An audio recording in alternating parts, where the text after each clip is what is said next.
Bonjour à tous et à toutes, ici Nicolas Lehoux et aujourd'hui je vais réfléchir encore avec vous à propos du jovialisme. Voici la pensée de cette vidéo. Celui qui se protège confirme qu'il se sent menacé. C'est une pensée profonde auquel je réfléchis depuis près de 15 ans. Tout être qui se protège confirme qu'il se sent menacé. Donc, de prime abord, je voudrais dire que, bien sûr, il y a des subtilités dans ça. Au premier niveau de la pensée, bien sûr que j'ai besoin de me protéger. Ici, moi, je vis au Québec, par exemple. Et l'hiver, si je ne me protège pas du froid, je suis vraiment en danger. Si ma maison est en feu, bien sûr que je vais chercher à me protéger en me sauvant. Alors ça, c'est le premier niveau de la pensée. Donc, mais je sais que vous êtes assez intelligent pour comprendre que ce dont je parle, c'est au deuxième niveau de la pensée, donc au niveau métaphysique. Tout être qui se protège confirme qu'il se sent menacé. Nous vivons dans le racket de la protection. Vous êtes probablement protégé par des compagnies d'assurance. L'auto, la maison, l'assurance vie, tout concourt à venir chercher notre argent et à jouer avec nos peurs. Mais quand on se protège, on confirme qu'on se sent menacé. Donc on ne vit pas dans la paix profonde, on ne vit pas dans le bonheur absolu, et on ne vit pas dans l'abondance de l'infini. Il y a près de 10 ans, j'étais encore dans la protection, je dois l'avouer. Depuis mon enfance, on m'a enseigné à me protéger. C'est très évident au niveau, par exemple, de la sexualité. Dès mon enfance, on m'a martelé avec le sida pour me protéger et les maladies transmissibles sexuellement. Donc, bien sûr, je me suis protégé. Bien, il y avait une autre raison aussi pourquoi je mettais un condom. C'était que je ne voulais pas avoir d'enfant, mais il y avait aussi la peur qui était en moi. Mais quand j'ai rencontré le jovialisme, la pensée d'André Moreau, le philosophe, j'ai vu cette phrase. Celui qui se protège confirme qu'il se sent menacé. Et ça l'a déclenché en moi une tornade. Et à partir de ce moment-là, j'ai décidé de ne plus me protéger. Bon, j'étais déjà sur la bonne voie, par mon esprit critique. Mais à partir de ce moment-là, j'ai été beaucoup plus drastique. Par exemple, jusqu'à peut-être 30 ans, je mettais un condom quand je faisais l'amour avec une femme. Bon, comme je vous disais, avec ma compagne principale, c'était surtout que je ne voulais pas avoir d'enfant, parce que ça faisait longtemps que j'étais avec elle, donc je n'avais pas vraiment peur, mais je n'avais pas vraiment peur des maladies. Mais après ça, quand elle m'a laissé, là, j'ai eu plusieurs femmes. Et bien là, j'avais cette pensée en moi. Et je dois vous dire que j'ai eu des moments difficiles. Parce que je n'étais pas habitué à utiliser mon intuition. L'intuition pourrait me dire, cette femme-là, elle est malade. Fais pas l'amour avec elle. Ou attends. Mais personne ne m'avait enseigné ça. Donc, j'étais dans la protection depuis mon enfance. Mais à ce moment-là, j'ai décidé de ne plus me protéger. Bon, j'ai décidé de ne plus mettre le condom. Bon, pour ne pas avoir d'enfant, je me retirais à la dernière minute. Ce qui est très symbolique aussi. C'est pas nécessairement la meilleure chose à faire. C'est pas la chose la plus plaisante. Parce que quand on fait l'amour et puis on a un orgasme, pour un homme, au contraire, on a le goût d'aller vers l'intérieur. C'est comme un spasme pour la procréation. Alors, sortir à la dernière minute, c'était pas nécessairement la chose la plus intéressante. Donc, à ce moment-là, je me suis fait vasectomiser pour éliminer cette peur. S'il y avait une peur à ce niveau-là, il n'y aurait plus jamais de peur. Donc, moi, je suis vasectomisé. Je pense que j'avais 32, 33 ans quand j'ai fait ma vasectomie. Après, alors là, j'ai eu à faire face à ma peur. Et je dois vous dire que j'ai eu des moments de terreur même, parce que j'ai eu c'était pas au début, c'était vers l'âge de 33 ans et plus, j'ai eu plusieurs femmes qui avaient des MTS. Et certaines me l'ont dit, certaines ne me l'ont pas dit. Et par moments, j'avais vraiment peur. Mais j'avais décidé à ce moment-là de faire face à ma peur. Parce que si je tombe dans la peur et là je commence à me protéger, eh bien je suis dans une illusion. Parce que, vous savez, pour moi les maladies commencent au niveau spirituel. Elles descendent peu à peu au niveau subtil, mental. Et puis quand elles sont rendues dans le corps, c'est que ça fait longtemps ils ont pris racine plus haut.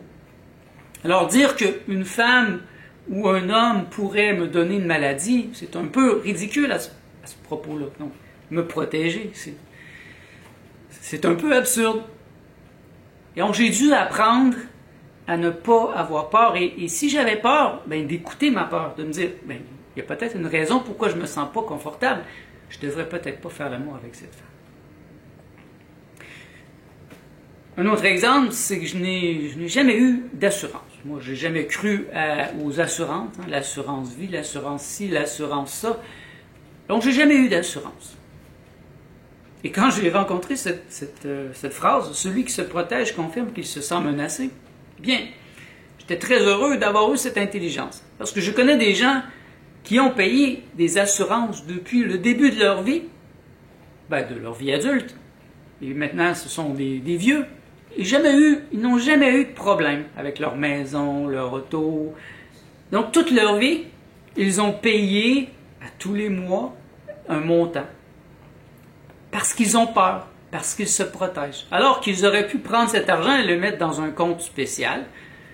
Et là, arrivé à 60 ans, imaginez l'argent qu'ils auraient à eux. Donc, quand on a peur, on ne fait jamais les choses intelligemment. Et vous voyez, présentement, c'est un thème extrêmement présent. C'est d'ailleurs pour ça que je l'ai choisi.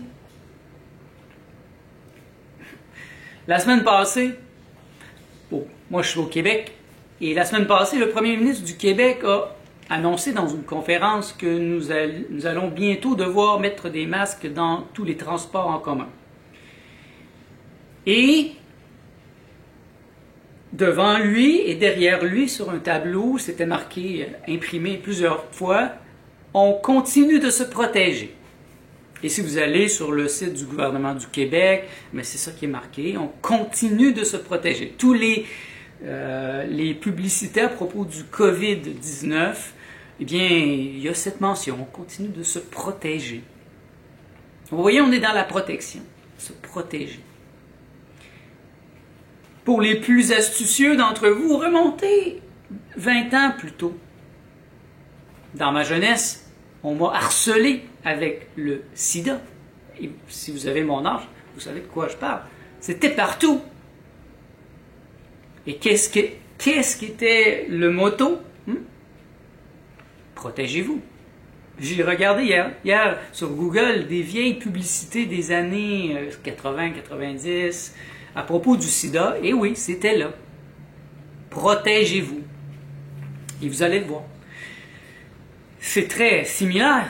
C'est deux virus invisibles. Un ennemi invisible. Le sida et le COVID-19 dont on a peur. Donc on doit se protéger des autres. Et les autres doivent nous protéger. C'est encore pire maintenant. Les autres doivent mettre un masque pour nous protéger. Et ça, c'est un gros mensonge. Donc, si vous vous protégez, si vous avez peur, vous êtes en train de mettre le masque n'importe où. Hein? Ici à Montréal, pour l'instant, le masque n'est pas encore obligatoire, mais ça va venir. C'est comme ça partout sur la planète. Mais, quand on marche dans les rues, on peut voir des gens avec des masques. Présentement, c'est la canicule à Montréal. Il fait 40 degrés. Et les gens marchent seuls, avec un masque. Ils sont dans leur auto, j'ai vu des gens en vélo, avec un masque et la visière. Encore pire, hier, je suis allé me promener sur le Mont-Royal. On est dans la forêt. Et il y a des gens seuls, avec leur masque, qui prenaient une marche en pleine forêt. Mais ces gens ont peur. Ils se protègent. Ou ils ont l'impression de protéger les autres. Ne soyez pas dupes, mes amis. Parce que le semblable attire de semblable. Donc, si vous avez peur, vous allez attirer à vous le virus, vous allez attirer à vous les gens qui ont peur aussi, vous allez attirer un bourreau. La victime attire son bourreau par sa vibration. Cessez de vous protéger, mes amis. Vous voyez, tout est dans là, non, rien n'est dans la matière, tout est dans la manière. Par exemple, bientôt, les masques vont être obligatoires. Ici. C'est très malheureux. Mais, vous voyez, si moi je dois mettre un masque, ben, c'est pas parce que j'ai peur. Je n'ai pas peur. Je comprends que c'est vraiment un gros mensonge. Donc si je le mets, c'est pas par peur, c'est parce qu'on m'oblige. Mais il y a des gens ici qui le mettent parce qu'ils ont peur. Ils veulent se protéger. Cette semaine, je suis allé en métro, dans l'autobus, et j'étais avec ma compagne. On est entré, ma compagne s'était assise à côté d'une femme qui avait son masque. Et la femme, elle a changé de place. Et quand la personne qui était à côté d'elle s'est déplacée, juste pour voir qu'est-ce qu'elle allait faire, je me suis assis à côté d'elle. Eh bien, s'est levée et elle a changé de place encore. Elle était très irritée qu'on ne se protège pas. Il y a présentement un mouvement sur la Terre qui veut nous faire croire qu'il faut se protéger d'un virus, un ennemi invisible. Et c'est une tactique qui a été utilisée avec le sida, et c'est une tactique qui est utilisée depuis très longtemps. Je vais vous donner quelques phrases que j'ai notées déjà, parce que ça fait plusieurs années que je réfléchis sur ça. Et ce que je vous propose, c'est de faire une réflexion. Je ne suis pas en train de vous dire quoi penser sur le sujet. Je suis en train d'initier une réflexion de votre part. Et si ça peut vous aider, comme ça m'a aidé à me libérer il y a longtemps, eh bien, ça sera ma contribution. Condamner, c'est se condamner. Condamner les autres, c'est se condamner. Parce qu'au niveau métaphysique, bien sûr, au niveau de l'être, eh bien, je suis tout. Ce qui ressemble le plus à un voleur, c'est un policier. Bien sûr, le policier pense toujours au voleur, le voleur pense toujours au policier. Donc ils s'attirent, ils sont très très similaires. Exemple,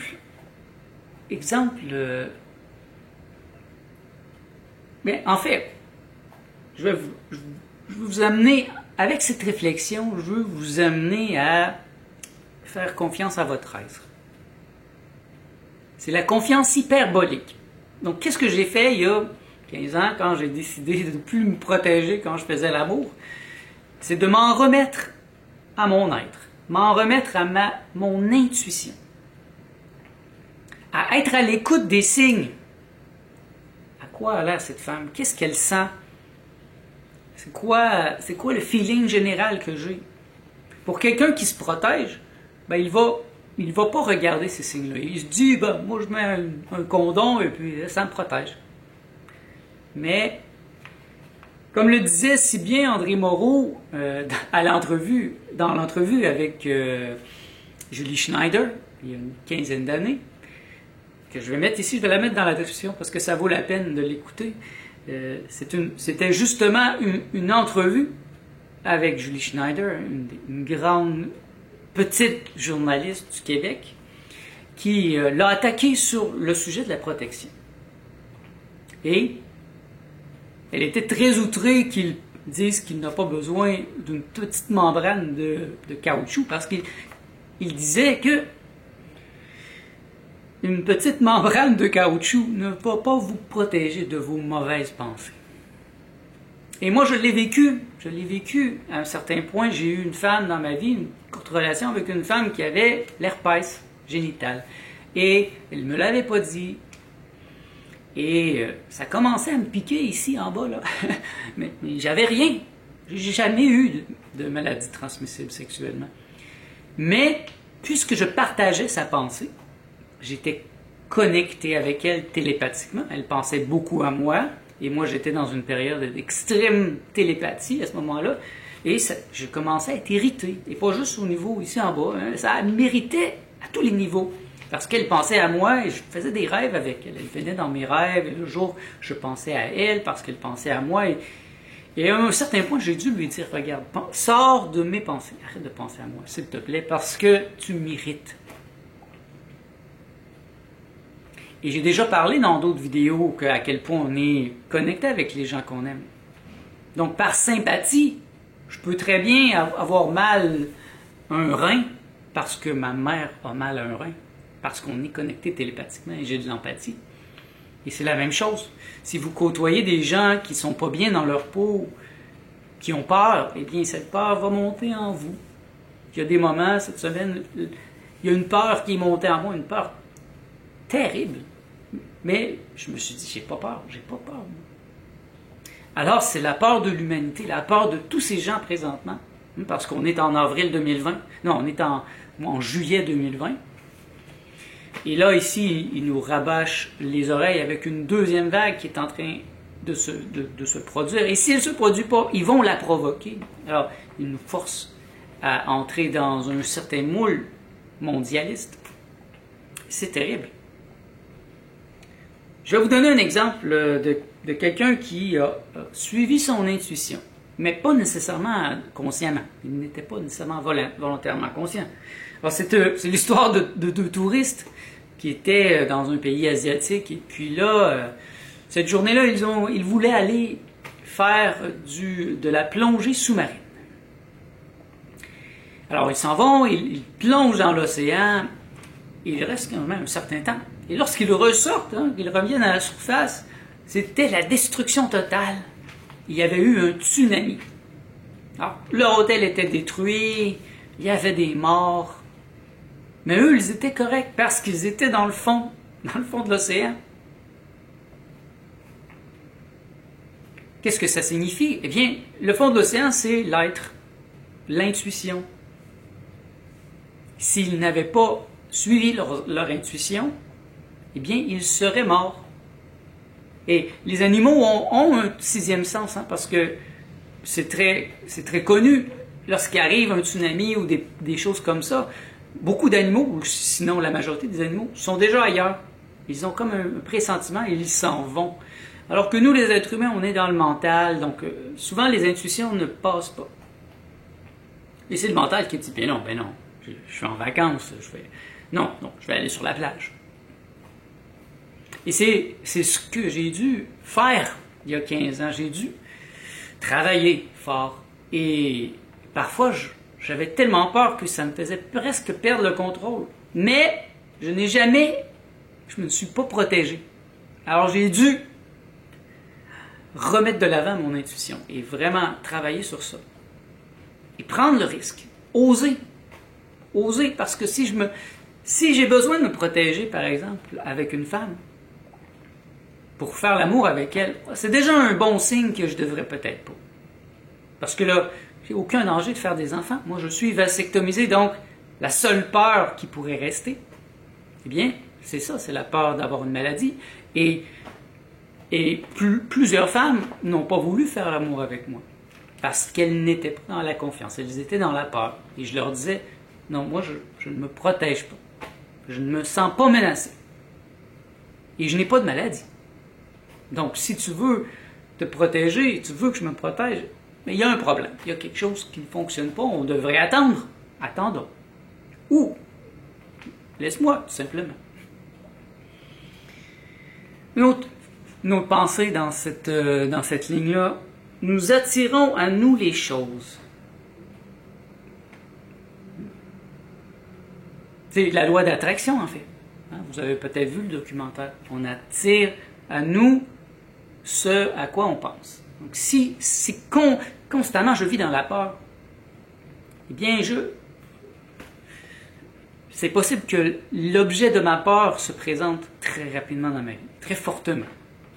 Alors, pourquoi une femme peut être extrêmement sexy, presque nue, en fait, puis se promène en plein centre-ville, elle ne se fera pas jamais attaquer, elle ne se fera jamais violer. Alors qu'une autre qui est plutôt ordinaire, qui ne montre pas un morceau de peau, peut se faire attaquer ou se faire violer. Bien, c'était ses pensées. On attire à nous ce qui nous ressemble. Donc, la victime attire son bourreau. Donc, plus vous allez avoir peur, plus vous allez vous protéger, ben, plus vous allez attirer à vous l'objet de votre peur, parce que c'est quelque chose qui est présent en vous. Moi, j'ai dû faire face à ça de manière extrêmement pratique dans mes expériences psychédéliques. Vous savez, moi, je suis un psychonaute expérimenté et j'ai fait beaucoup de doses héroïques, de très grosses doses. Et lorsqu'on fait une dose héroïque, il n'y a rien à faire, hein? Lorsque le train est parti, on ne peut plus l'arrêter. Et si la peur vient, alors c'est une peur magnifiée, c'est une peur terrible. Mais toujours, j'ai fait face à cette peur. Je ne suis jamais tombé dans la panique. Et je dois vous dire qu'il y a eu des moments où beaucoup de gens seraient tombés en panique. Mais pas moi. Parce que j'avais décidé de ne pas me protéger, de faire face à la musique. Et c'est quelque chose que j'ai appris avec les psychédéliques. C'est fondamental d'être prêt à affronter ses peurs lorsqu'on fait un psychédélique ou lorsqu'on a une expérience mystique. Et si on passe à travers, eh bien là, on tombe dans des mondes beaucoup plus lumineux parce que on a fait un travail sur nous-mêmes. On a désactivé la peur. Et là, après ça, je vais pouvoir avoir des expériences mystiques, des rencontres avec des maîtres ascensionnés, l'extase, etc. Mais la peur, des états terrorifiques, venait et j'ai même par moments dû bénir la souveraineté de mon être. Et c'est quelque chose que j'ai appris à faire, même dans mes rêves. C'est un automatisme. Si j'ai peur ou je suis en train de perdre la maîtrise, je commence à bénir la souveraineté de mon être pour revenir dans mon centre, pour revenir dans ce que je suis vraiment, pour ne pas me perdre. Donc, cessez de vous protéger, mes amis. Les gouvernements vont vous demander, dans les prochains mois, de vous protéger. Et rappelez-vous ce que je vous ai dit, le premier niveau de la pensée, le deuxième niveau de la pensée. Il est très différent de se protéger au premier niveau de la pensée qu'au deuxième. Au premier niveau de la pensée, moi je n'ai pas peur. Je sais que c'est un mensonge. Si on m'oblige à mettre le masque pour aller acheter ma nourriture, ben, qu'est-ce que vous voulez que je fasse? Ben, je vais le mettre. Mais je n'ai pas donné mon consentement et je ne suis pas d'accord. Mais s'il le faut, c'est un barbare. C'est barbare et c'est quelque chose qui est en train de se faire partout sur la planète. Alors que ceux qui vont le mettre par peur et qui croient vraiment le narratif présentement, oh, alors là, vous êtes dans les problèmes parce que votre peur, eh bien, elle est très profonde. Et en vous protégeant, vous allez provoquer en vous quelque chose, une fausse sécurité. C'est ça, une fausse sécurité. Par exemple, beaucoup de gens, la majorité des gens qui mettent le condom, ils pensent qu'ils sont protégés. Mais si vous tombez en amour avec une personne qui a une maladie, cette maladie vient de quelque chose au niveau subtil, spirituel. Et puis si vous côtoyez cette personne, si vous partagez ses pensées, il se peut que vous l'attrapiez, sans même avoir fait l'amour. Parce que les maladies ne se transmettent pas au niveau physique. Elles se partagent au niveau spirituel. Parce qu'on ressemble. Le semblable attire le semblable. Et puis une autre phrase encore, ceux qui vivent dans la peur et le doute sont à la merci de leur peur.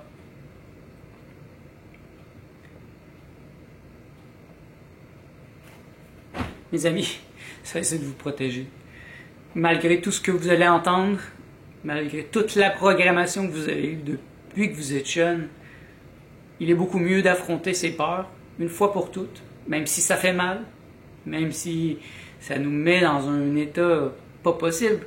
Mais si vous faites ça, après, vous allez être plus intelligent.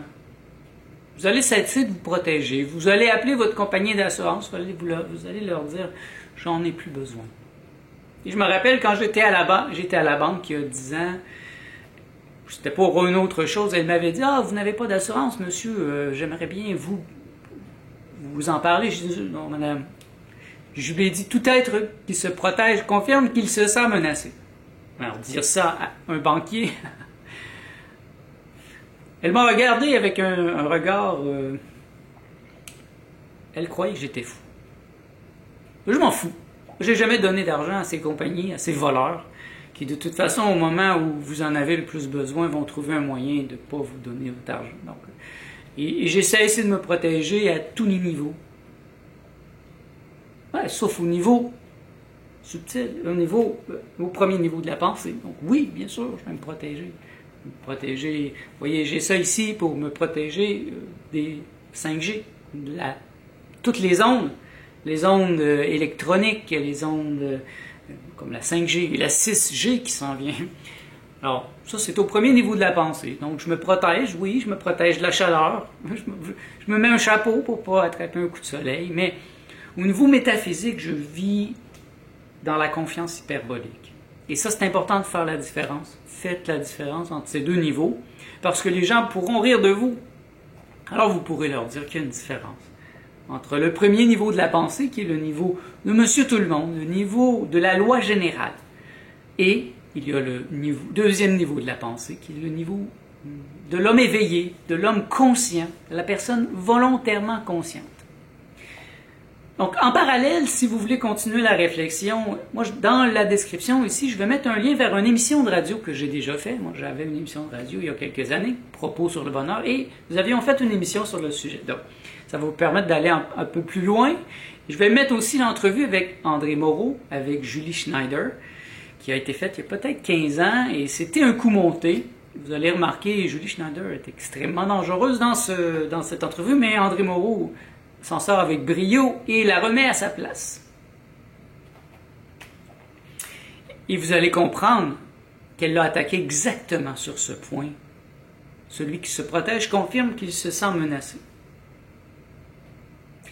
Si vous avez des questions sur cette réflexion et vous voulez aller plus loin, n'hésitez pas à m'en faire part, à me poser des questions, ou bien me poser directement la question à André Moreau. Ça va lui faire plaisir de répondre à cette question, aller plus loin dans votre réflexion. Il a toujours été présent pour moi pour aller plus loin, parce que j'avoue que c'est des réflexions qui font peur, parce que jamais personne autour de moi m'avait parlé de ça, à part André Moreau. Sur ce, je vous souhaite tout le bien que vous pensez de moi.